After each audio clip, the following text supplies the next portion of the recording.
Lesson 1, Chasing Rainbows. Hey Anna, I've been thinking about the saying that there's a pot of gold at the end of the rainbow. Hello, John. That's such a classic saying. Do you believe in it? Not really. I think it's more of a metaphor for luck and opportunities. I agree. It's fun to imagine, though. What would you do if you actually found gold? I'd probably travel the world. I've always wanted to visit places like Japan and Italy. Those sound amazing. I'd love to see the cherry blossoms in Japan. Have you ever seen them? No, but I've seen pictures, and they look breathtaking. It's like nature's own artwork. Definitely. But back to the pot of gold, do you think there's a deeper meaning behind the myth? Perhaps it's about appreciating what we have rather than chasing after impossible dreams. That's a great perspective. Sometimes the journey is more valuable than the destination. Exactly. Plus, the thrill of searching for something can be exciting in itself. Like a treasure hunt. But instead of gold, you might find experiences and memories. Yes. Those are the true treasures in life. What would be your ultimate treasure hunt? I think it would be exploring ancient ruins. Imagine uncovering lost history. That sounds fascinating. There's something magical about discovering the past. For sure. Speaking of treasure, have you saved up any money for a big adventure? I'm trying. I have a little stash, but with all these expenses, it's hard to save. I understand. It's like the more you earn, the more you spend. Exactly. It's a constant battle. But I believe every little bit counts. True. Even small amounts can add up over time. Do you have a savings goal? I do. I aim to save enough for a trip next summer. Fingers crossed. That's a wonderful goal. I'll be cheering for you. Thanks, Anna.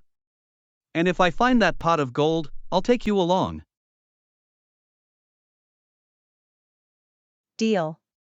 We'll explore the world together and make unforgettable memories. Sounds like a plan. Who knows, maybe we'll even find our own rainbow along the way.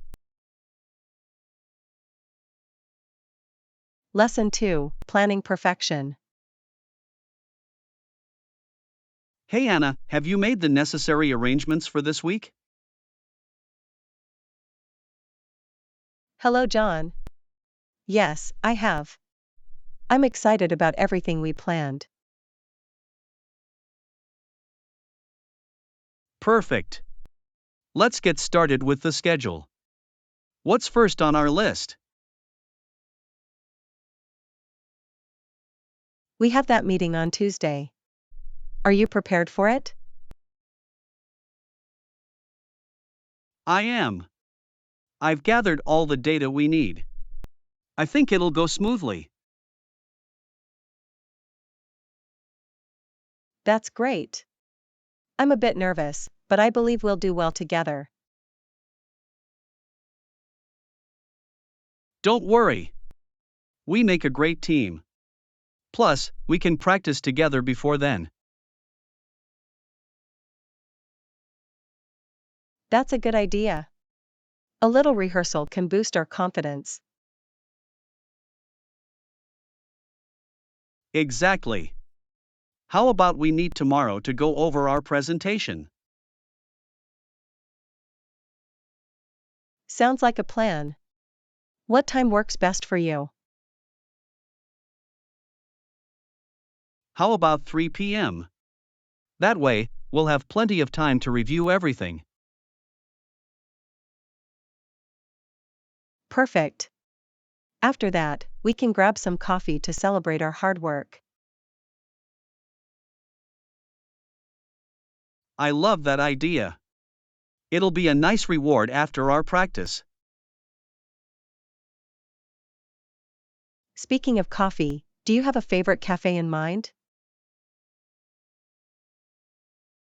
Yes. There's that cozy place downtown with the amazing pastries. Oh, I know the one. Their croissants are heavenly. Exactly.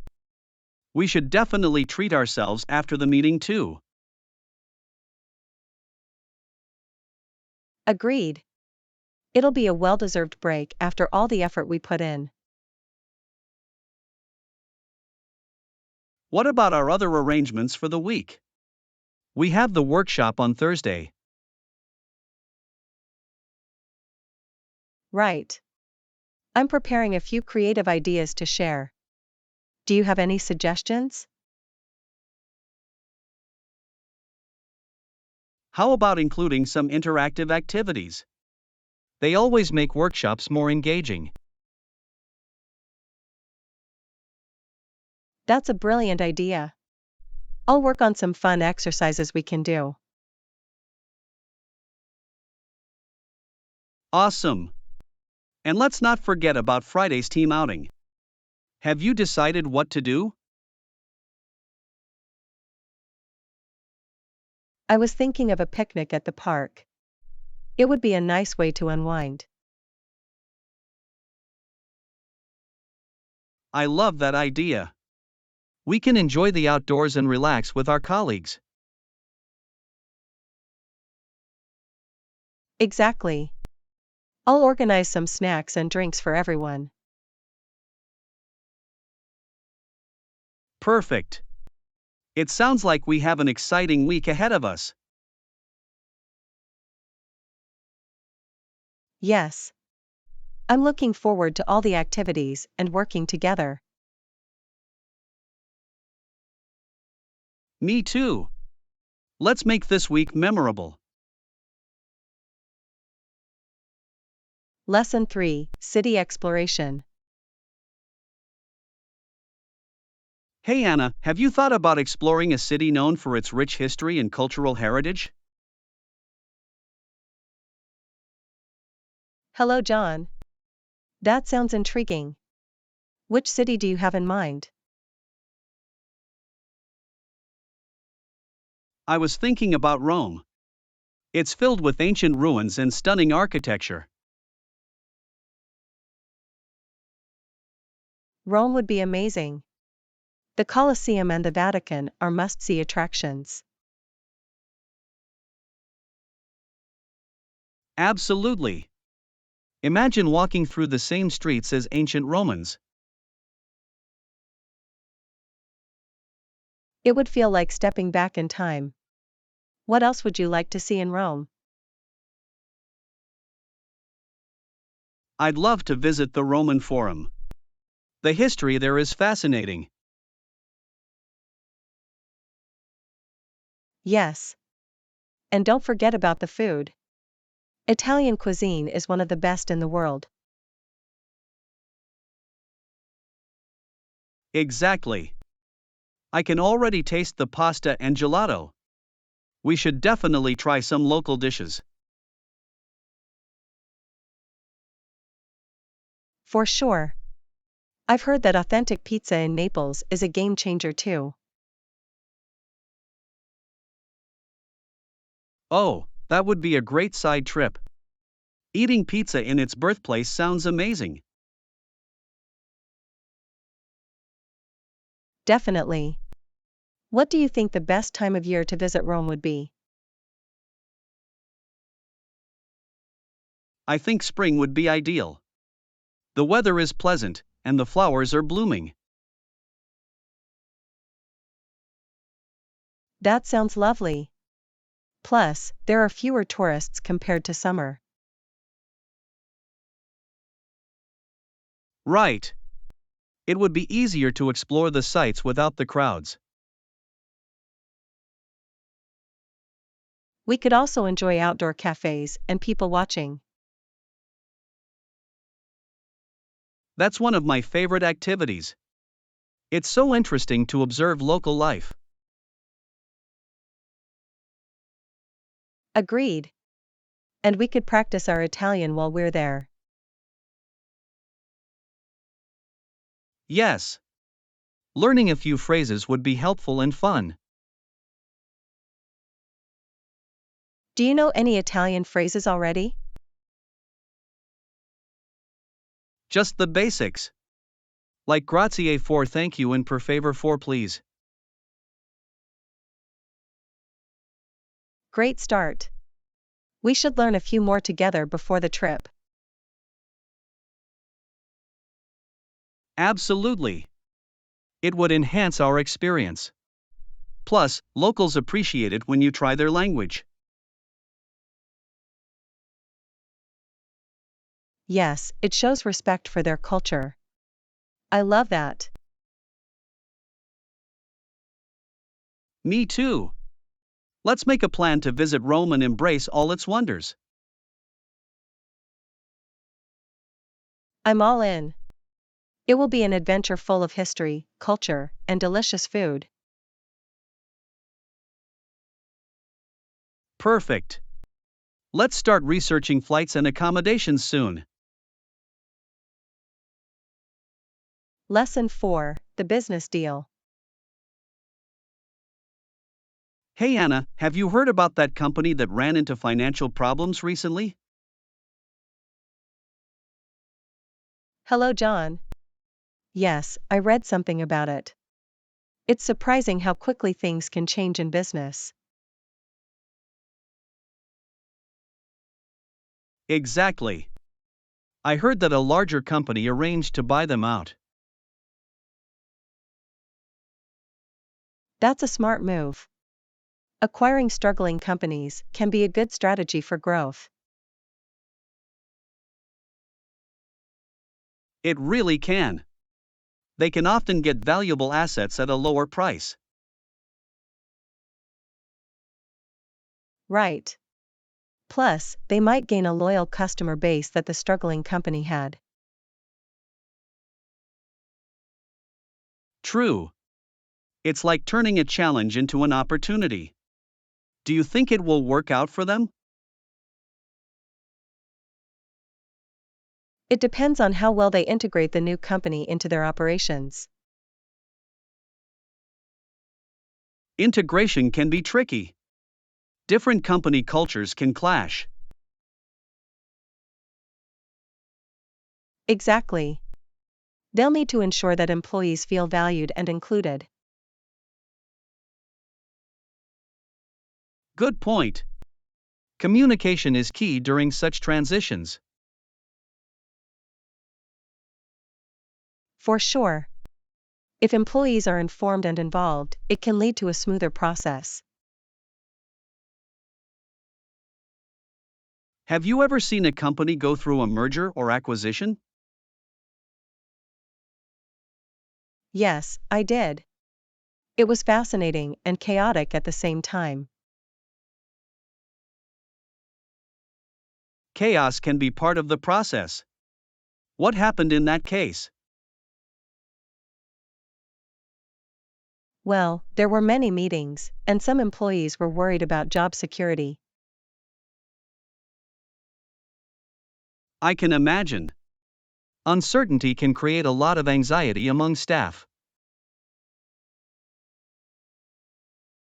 Yes. But in the end, the merger turned out to be beneficial for both companies. That's great to hear. It's always nice when a risky move pays off. Definitely. It shows that with the right approach, challenges can lead to success. And it opens up new possibilities for innovation and collaboration as well. Exactly. Do you think this new acquisition will lead to exciting products or services? I hope so. Companies often become more competitive after such changes. Yes, and they might attract new customers with fresh ideas and offerings. I'm looking forward to seeing how it all unfolds. Business can be so dynamic. It really is. There's always something new happening in the world of commerce. And that's what makes it so interesting to follow. Lesson 5: A Taste of Spain. Hey Anna, I had seafood paella yesterday. Oh, that sounds mouth-watering. Where did you get it? I went to that new Spanish restaurant downtown. They have authentic dishes. I've heard about that place. Did they have a good variety on the menu? Yes, they did. They offered everything from tapas to churros. It was hard to choose. I can imagine. What made you settle on the paella? I've always wanted to try it, and the waiter highly recommended it. Good choice. How was the flavor? Was it as delicious as you expected? It was incredible. The saffron gave it such a unique taste, and the seafood was fresh. That sounds delightful.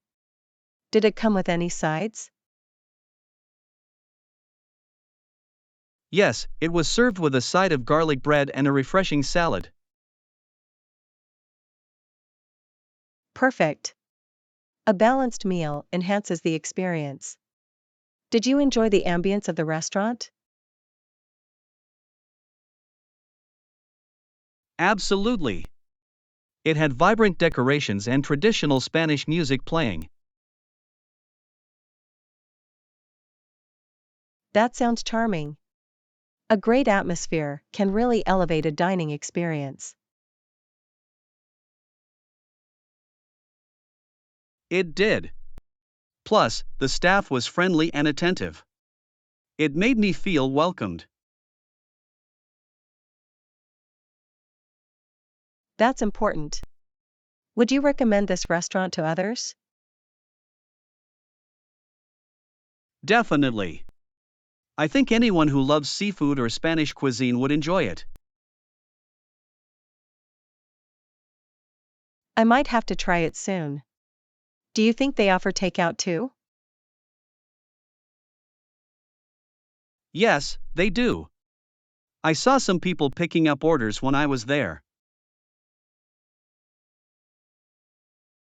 That would be convenient. I love enjoying restaurant food at home sometimes. Me too. It's a nice treat, especially after a long day. And you can enjoy it in your pajamas. What could be better? Exactly. Speaking of food, do you have a favorite dish you'd recommend? I really enjoy sushi. There's something special about the freshness of the ingredients. Sushi is fantastic. I love how it's both an art and a meal. Yes. The presentation is almost too beautiful to eat sometimes. It's true. I think trying different cuisines is one of the best ways to explore cultures. I completely agree. Food can tell you so much about a place and its people. Exactly. I can't wait to discover more new dishes on our next culinary adventure. Lesson 6, Art Enthusiasm. Hey Anna, I'm really excited to see the artwork at the gallery this weekend. Oh, that's great. I've heard they have some stunning pieces on display. Yes. I read that they're showcasing contemporary art from various local artists. That sounds intriguing. Contemporary art can be so expressive and thought-provoking. Absolutely. I love how it often reflects current social issues and emotions. Exactly. Do you have a favorite artist whose work you admire? I really enjoy the works of Banksy. His art carries powerful messages. Banksy is fantastic. His ability to blend humor and critique is impressive. Right? I appreciate how he challenges the status quo through his graffiti. Speaking of challenges, have you ever tried creating your own artwork? I have. I took a painting class once. It was a fun, yet humbling experience. That's awesome. What medium did you use? We primarily worked with acrylics. They're vibrant and dry quickly. Acrylics are great for beginners. Did you enjoy the process? I did. It was liberating to express myself on canvas, even if it was messy. I can imagine. Art has a unique way of allowing us to express our inner thoughts. Exactly. I think everyone should try creating art at least once. I agree. It can be a wonderful outlet for emotions and creativity. Plus, it's a great way to unwind and de stress. Definitely. I've heard that art therapy can be quite beneficial for mental health. Yes. Engaging in creative activities can boost happiness and reduce anxiety. That's so true. I think I might join a pottery class soon. Pottery sounds like a blast. Shaping clay must be so satisfying. It really is. Plus, you get to make something functional and beautiful. That's the best part. I'd love to see what you create. I'll definitely share my projects with you. It'll be fun to compare our artistic endeavors. I can't wait. Art truly connects people in unique ways. Lesson 7, Treasure Hunting. Hey Anna, I just visited that antique market you recommended. Oh, that sounds perfect for finding hidden gems. Did you buy anything?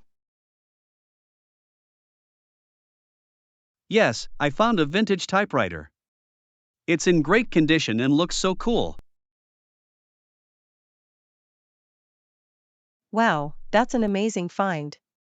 Typewriters have such a charming aesthetic. They really do. I love the clacking sound they make when you type. It must feel nostalgic to use one. What do you plan to do with it? I'm thinking of using it for my writing projects. It might inspire me. That's a fantastic idea. Writing on a typewriter could spark creativity in new ways. Exactly. Plus, it's a break from the digital world. Did you find anything at the market? I picked up a beautiful vintage vase. It has such an intricate design. That sounds lovely. Vintage decor can really add character to a space. Yes. I love how each piece tells a story from the past. It's like owning a piece of history. Do you have a favorite era for antiques? I'm particularly fond of the Art Deco period. The designs are so elegant and bold.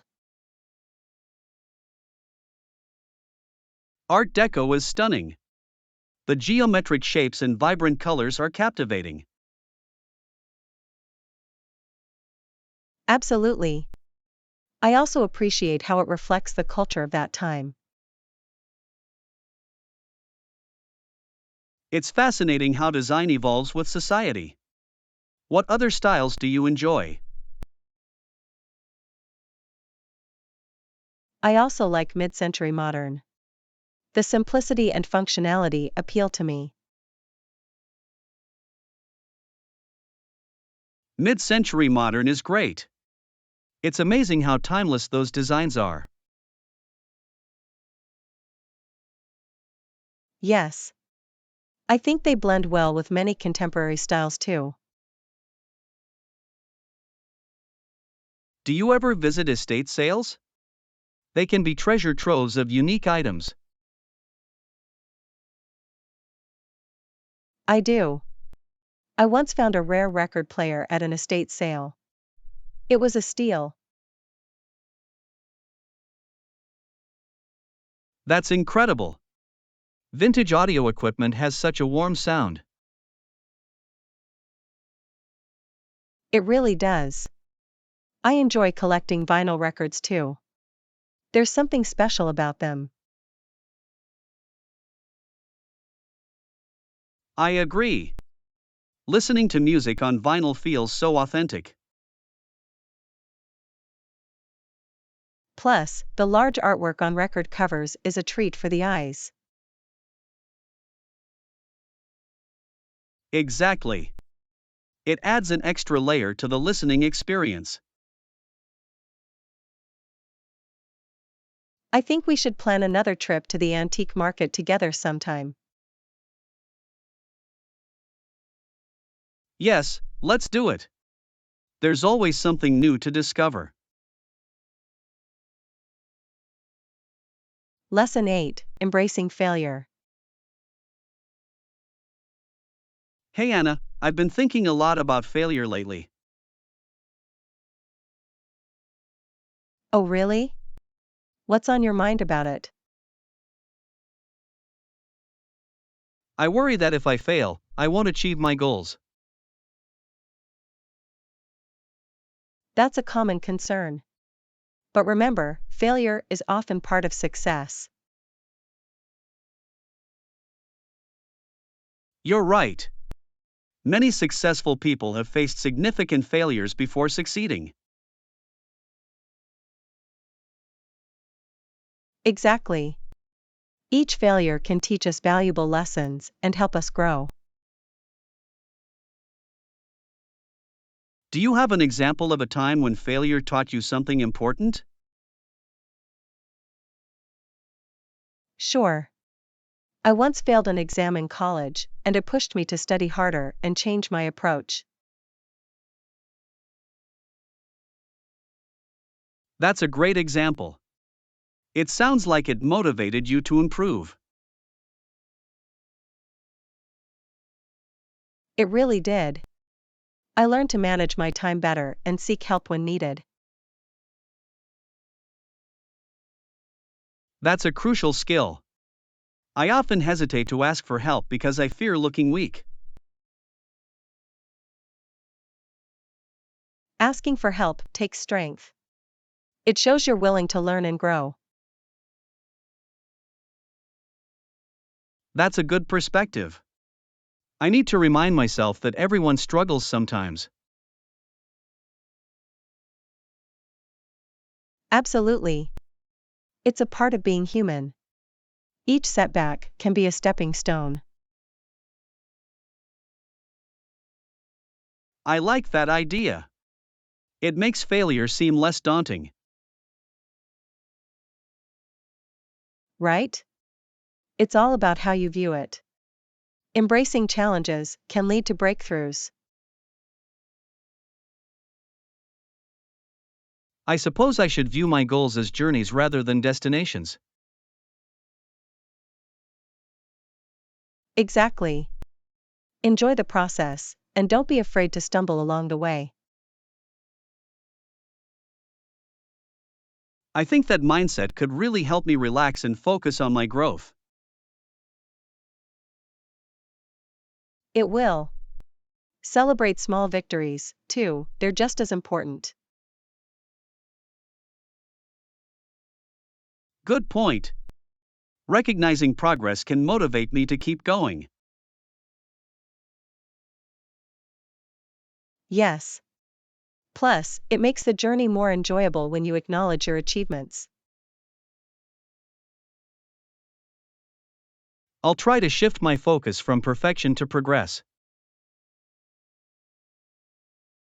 That's a fantastic approach. Remember, persistence is key in achieving your dreams. I appreciate your encouragement, Anna. It helps me feel more confident about my path. I'm glad to hear that. Surrounding yourself with supportive people makes a difference. It really does. I'll make sure to keep positive influences in my life. Wise choice. Let's both commit to embracing our failures and learning from them. Deal. Together, we can face any challenge and keep striving for success. Lesson 9: Nature's Favorites. Hey Anna, have you noticed how many birds come to our garden lately? Yes. They seem to love the sunflowers we planted.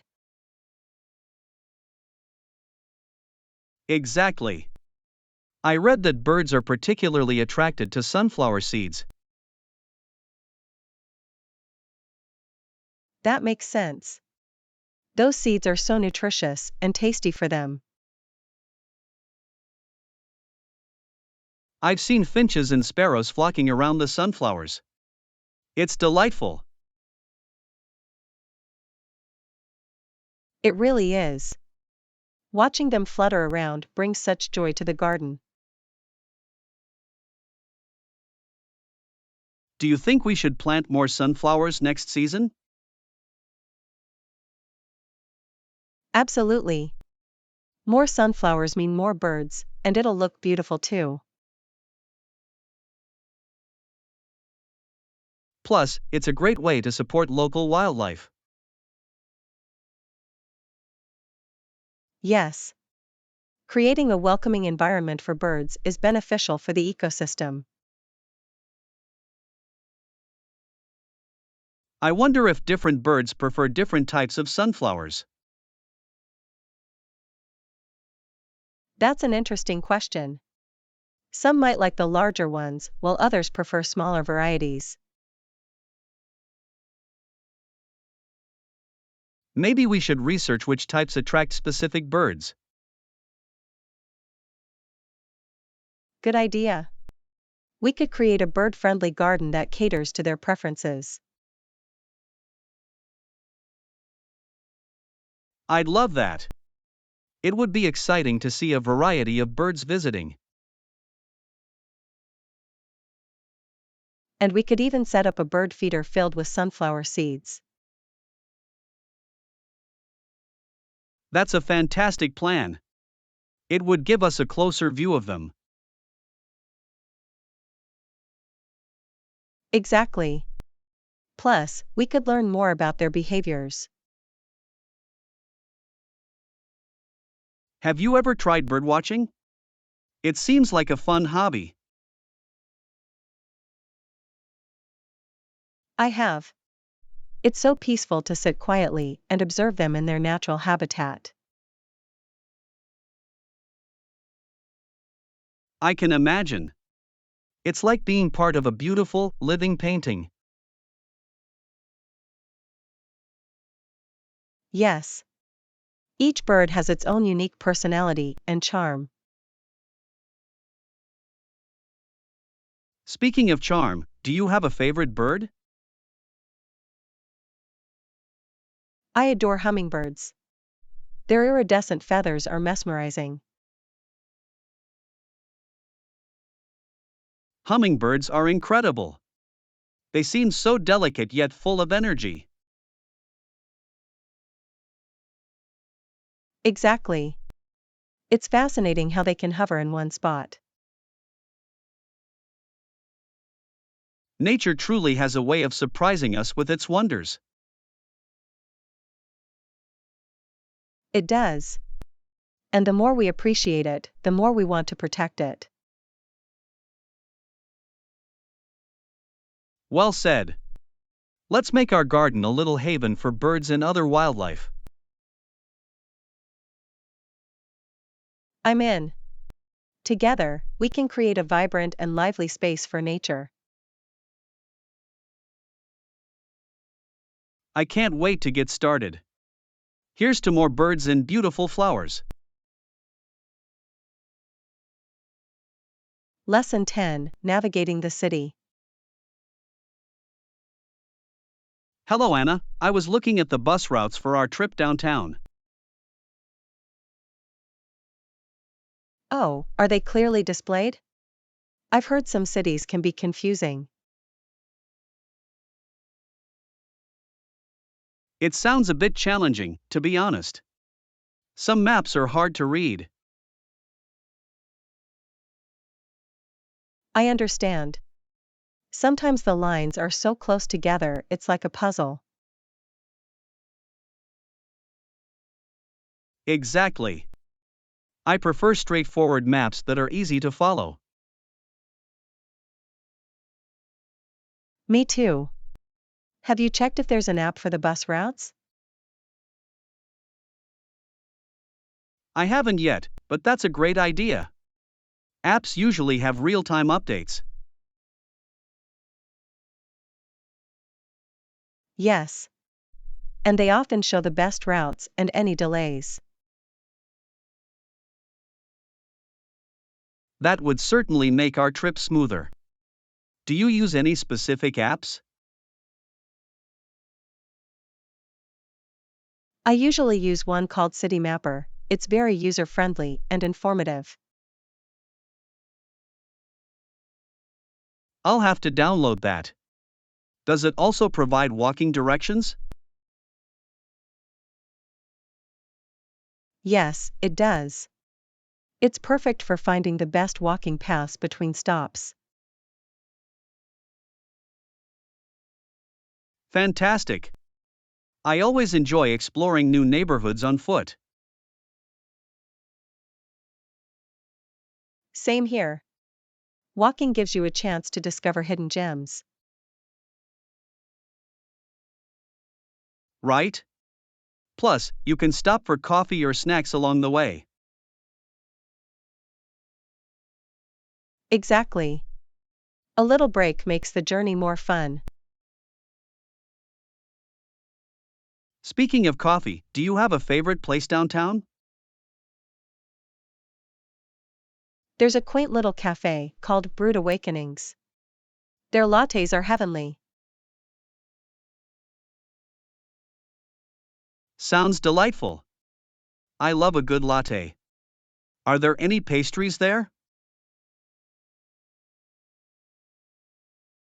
Yes, they have fresh pastries every morning. The croissants are a must try. Now I'm really looking forward to our trip. Good coffee and pastries sound perfect. It'll be a treat. Just remember to check the bus schedule ahead of time. I will. It'll help us avoid long waits. Do you think the buses are usually on time? Most of the time, but there can be delays during rush hour. That's true. We should plan to leave a bit earlier just in case. Great idea. It's better to be early than to miss the bus. Absolutely. And if we have extra time, we can explore a bit before our main destination. Yes. I love spontaneous adventures. You never know what you might find. Exactly. I'm excited about both the journey and the destination. Lesson 11, Tech and Movies. Hey Anna, have you seen that new movie about the tech genius? I did. He's cool too, with all his high-tech gadgets. It was fascinating. I know, right? I was amazed by how realistic the technology looked. Me too. It really made me think about how far we've come with tech. Are you into movies that feature advanced technology? Absolutely. I enjoy anything that's futuristic or involves artificial intelligence. Same here. It adds an exciting twist to the storyline. What other movies do you enjoy? I love Blade Runner. The visuals and themes are so thought-provoking. That's a classic. I also liked Ex Machina. It raised some intriguing ethical questions. Yes. It made me ponder what it means to be truly human. Exactly. Movies like that challenge our perception of technology and consciousness. Speaking of consciousness, have you seen her? It's such a unique take on AI. I have. The emotional connection between the characters was surprisingly touching. Right? It felt so real, even though it was based on a fictional premise. It's interesting how films can make us empathize with AI characters. Absolutely. It blurs the line between technology and human emotions. Do you think movies accurately predict future technology?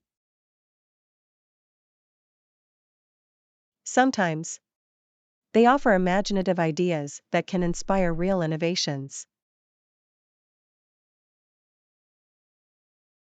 That's true. I wonder what technologies will actually become a reality.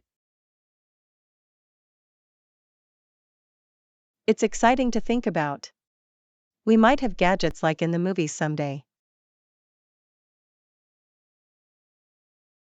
I can't wait. What gadget would you want the most if you could choose? I'd love a personal assistant like the one in her. That would be amazing. That would be cool. I think I'd want a holographic display for my projects. That sounds fascinating. Imagine how much easier presentations would be. For sure. It would make information much more engaging and interactive. Lesson 12, Royal Reflections. Hello, Anna. I was reading about how many countries still have monarchies. That's interesting. Some nations still have kings and queens as their official heads of state. Yes. It's fascinating to think about how that has remained for so many years. Exactly. Many years ago, monarchies played a crucial role in governance and society. It's amazing how the responsibilities of kings and queens have evolved over time. Indeed. Nowadays, many royals focus on charity work and cultural representation. Right.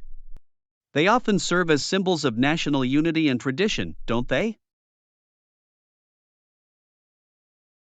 Yes, and they maintain historical significance in many cultures. I find it intriguing how different countries have different royal customs. Absolutely. For instance, the British royal family has a very public presence. And they have so many traditions, like the changing of the guard and royal weddings. Those events attract tourists from all over the world. It's quite the spectacle. Exactly. While some monarchies are purely ceremonial, others still wield power. Yes, like in Saudi Arabia, where the king has significant influence over governance. That's true. It's interesting to see how these systems vary globally. Definitely. Some countries even have constitutional monarchies, where the king's powers are limited. Right. In those cases, the parliament often holds most of the power. It creates a unique balance between tradition and modern governance. Speaking of tradition, do you have a favorite royal story or legend? I love the tales of King Arthur and the Knights of the Round Table. Those stories are captivating. They blend history with fantasy perfectly. Yes. And the idea of chivalry and honor is so appealing. I agree. It's fascinating how these stories have influenced modern literature. Indeed. They inspire countless adaptations in films and books even today. It's a testament to the enduring nature of royal tales throughout history. Absolutely. They remind us of the complexities of power and leadership. And they spark our imaginations about what it means to lead. Exactly. I think that's why people are still so intrigued by royals today. It's a mix of history, culture, and the allure of a different lifestyle. Definitely. Let's keep exploring different royal histories and their impact on society. I can't wait. There's so much to learn from the past.